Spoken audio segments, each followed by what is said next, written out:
नमस्कार दोस्तों, आज हम एक बेहद ही संवेदनशील और दर्दनाक घटना के बारे में बात करने जा रहे हैं जिसने पूरे देश को झकझोर कर रख दिया है।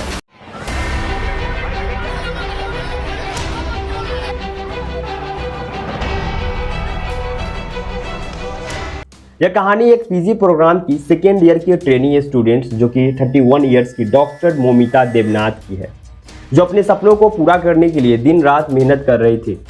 तारीख है 9 अगस्त की रात। कोलकाता के आरजी कर government medical college and hospital में 36 घंटे की लंबी शिफ्ट के बाद वह सेमिनार हॉल में आराम करने के लिए जाती है, लेकिन उसके कुछ ही घंटों बाद उसके घर वालों को एक फ़ोन आता है जिसने उनकी ज़िंदगी बदल कर रख दी।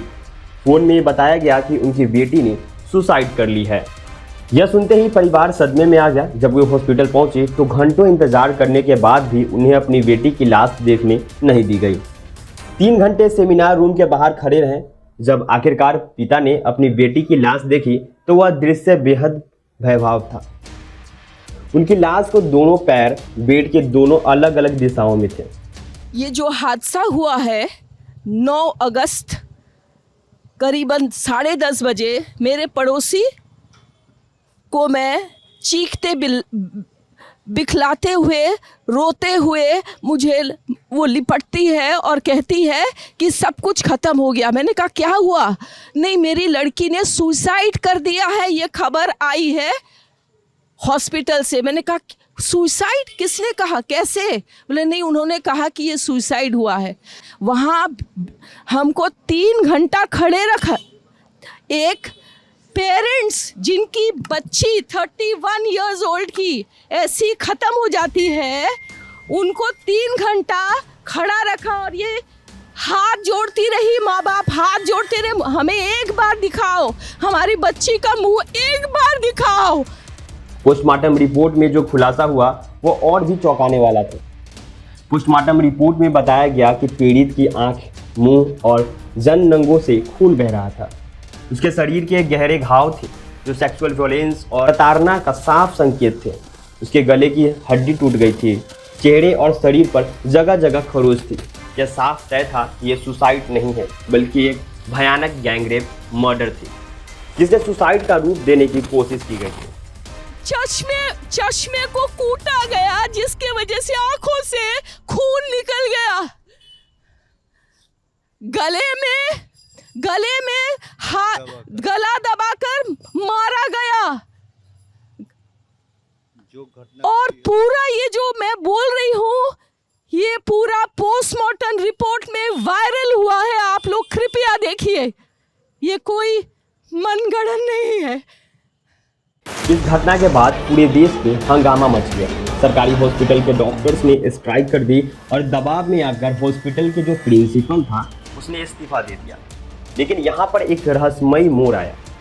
इस्तीफा के 9 घंटे के भीतर ही उस प्रिंसिपल को एक दूसरे कॉलेज में नई पोस्टिंग दे दी गई।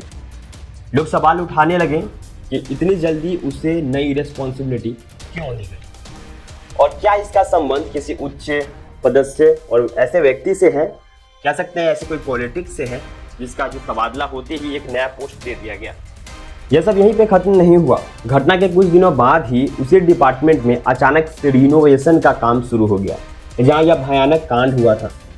कई लोग का मानना यह है कि कंस्ट्रक्शन कार्य सबूतों के साथ छेड़छाड़ करने के लिए किया गया था ताकि असली दोषियों को बचाया जा सके। हालांकि आपको पता होगा कि कोई क्राइम सीन को सील कर दिया जाता है तो इसकी परमिशन कौन देगा? कोलकाता पुलिस की भूमिका पर भी सवाल उठाए जा रहे हैं। पुलिस ने दावा ये किया है कि उन्होंने कभी यह नहीं कहा कि पीड़ित ने सुसाइड की है और उसके अंतिम संस्कार में परिवार की सहभागी थी।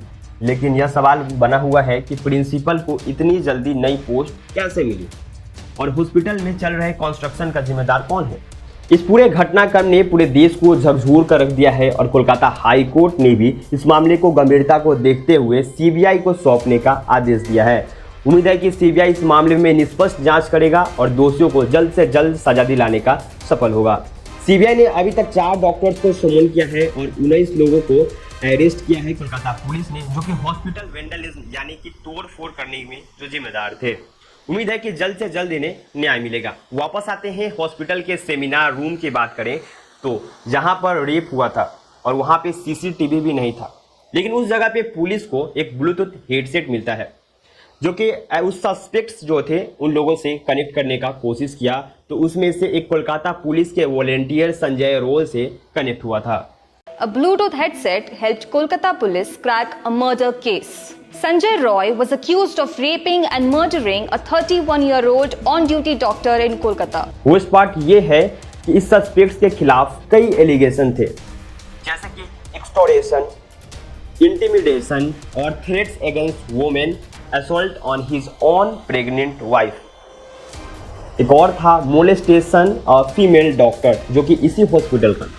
लेकिन सवाल ये है कि इतनी रात को ये हॉस्पिटल में क्या कर रहा था? न तो ये पेशेंट था और न ही इसका कोई परिजन हॉस्पिटल में था।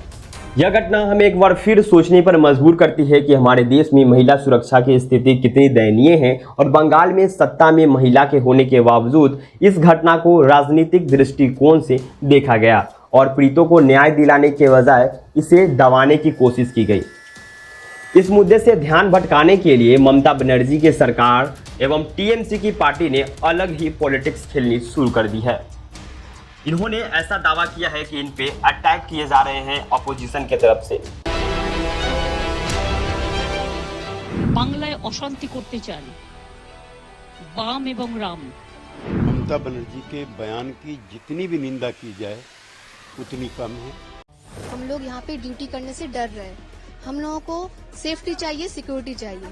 सेफ्टी एंड सिक्योरिटी के बगैर हम काम नहीं कर पाएंगे।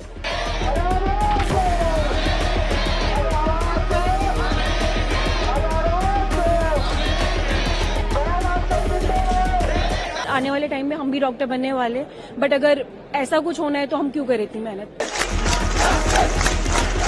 दोस्तों ये जरूरी है कि हम सब मिलकर ऐसे मामलों की आवाज़ उठाएं ताकि किसी भी बहन बेटियों के साथ ऐसा न हो। इस पर अपनी आवाज़ उठाएं, हमारी नैतिक जिम्मेदारी है। आइए हम सब मिलकर इसे अन्याय के खिलाफ खड़े हो और न्याय की मांग करें।